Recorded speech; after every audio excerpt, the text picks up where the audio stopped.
Hey everyone, Richard Robbins here. Well, the numbers are in for the Realtors Association of Edmonton up till the end of November. Now, at the end of this video, what I'm going to do is something a little different, as I try to do in every video, and I'm going to show you the percentage of sales that are taking place of the different property types. So detached, condos, that sort of thing. So let's go ahead and get started.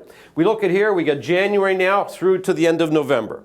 You'll see that we did 1,101 sales in the month of November, which obviously is down substantially from October, which is normal, okay? Because as we move into November, December, obviously our sales start to drop down. So we're down 17%. What about inventory, active listings? You can see here, active listings were almost the same. 7,926, 7,923, so it didn't change dramatically, really no change at all, but our sales were down by 17%. So if our sales are down by 17%, our active listings are the same, what should be happening with months of inventory? Well, months of inventory should be rising, and it's your months of inventory, your supply and demand, that determines the price.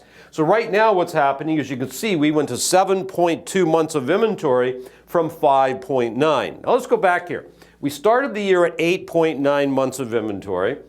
Okay, then down to 7.5, then 6.8. Now, all of these right here are sitting just in buyer market territory, and then we started to balance out at 5.4, 4.8, 5.2, 4.7, 5.6, 6.1, and 5.9, and then up to 7.2, slightly back into sort of buyer territory. So saying that, what does that mean for prices? Well, prices are down slightly. Why?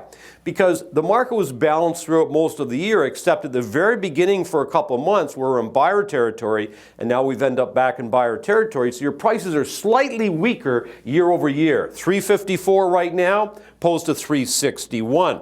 What about sales? 2018, 1,105 sales. 2019, you had 1,101, almost exactly the same. Pretty boring. Not much going on here at all. Again, months of inventory, if we look back here, this was 2017. You can see we're about 5 right there. Okay, you can see where it went, 2018. Okay, again, ended at 8.7. Okay, last year, and then we started this year, as I showed you, pretty high, and then it started to drift down, and now it's gone back up. We're sitting at 7.2. But again, if we look at the last 3 years, in November, we were 5.9, 2017, we were 7.3, 2018, and now we're sitting at 7.2, almost the same. Remember this was just before stress test went in. It was 2018, we had the stress test. You know, that's when the market started to get a little weaker, you can see, over from the year before. And then, of course, we started higher here, much weaker market, okay, and then it went under, got a little bit better throughout this period, and right now we're back to where we were at the same period last year.